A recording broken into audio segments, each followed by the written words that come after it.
Halo sahabat Kompas TV, saatnya kita update 3 berita terpopuler yang terjadi hari ini, tepat di Hari Pahlawan Nasional, hari Rabu 10 November 2021. Bersama saya Dea Davina di Top 3 News Kompas TV. Presiden Joko Widodo pagi tadi memimpin upacara dan prosesi tabur bunga dalam peringatan Hari Pahlawan Nasional di Taman Makam Pahlawan Kalibata. Tidak hanya Presiden Joko Widodo yang hadir dalam upacara peringatan Hari Pahlawan, Wakil Presiden Ma'ruf Amin dan sejumlah menteri juga turut hadir di Taman Makam Pahlawan Kalibata.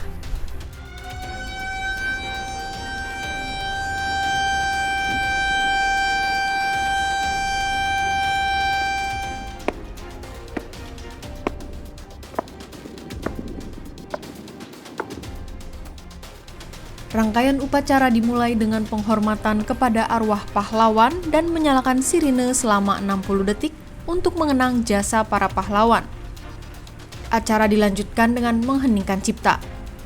Presiden Jokowi beserta rombongan melakukan prosesi tabur bunga ke makam sejumlah tokoh seperti makam B.J. Habibie, Ainun Habibie, Umar Wirahadikusuma, dan Adam Malik.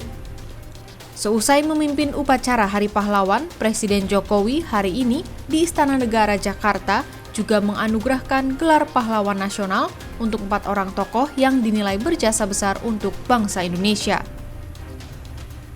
Keempat tokoh yang mendapat anugerah Pahlawan Nasional adalah almarhum Tombolo Tutu dari Sulawesi Tengah, almarhum Sultan Aji Muhammad Idris, tokoh dari Kalimantan Timur, almarhum Haji Usmar Ismail, tokoh dari DKI Jakarta, dan almarhum Raden Arya Wangsakara, tokoh dari Banten. Berita selanjutnya, sahabat Kompas TV, Tommy Soeharto menyiapkan sejumlah langkah hukum pasca penyitaan aset miliknya oleh Satgas BLBI. Sebelumnya pada Jumat 5 November 2021 lalu, Satgas Bantuan Likuiditas Bank Indonesia atau BLBI melakukan penyitaan aset milik Tommy Soeharto sebanyak 4 bidang tanah di kawasan industri yang juga milik Tommy Soeharto di wilayah Dauan, Karawang, Jawa Barat. 4 bidang tanah yang disita Satgas BLBI adalah tanah atas PT Timor Putra Nasional, yakni PT Kia Timor Motors dan PT Timor Industri Komponen dengan luas mencapai lebih dari 124 hektar.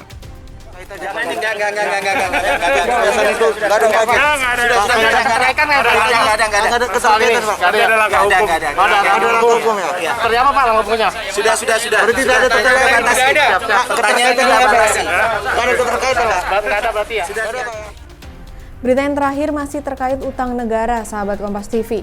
Sebelumnya, Menko Polhukam Mahfud MD telah memerintahkan Ketua Satgas BLBI untuk segera menyita aset milik obligor dan debitor BLBI yang belum membayarkan utang kepada negara.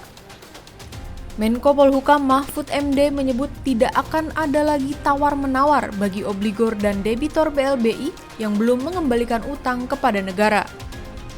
Penyitaan aset segera dilakukan sebagai tindakan tegas pemerintah.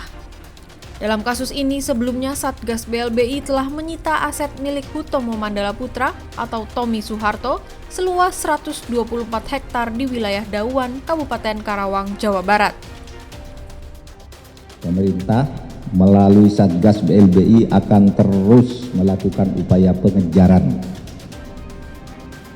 terhadap obligor atau debitur guna memenuhi kewajibannya kepada negara dengan melakukan penyitaan aset jaminan dan harta kekayaan lain, baik berupa tanah bangunan, berupa saham, perusahaan, maupun nanti akan ada langkah-langkah pembatasan keperdataan.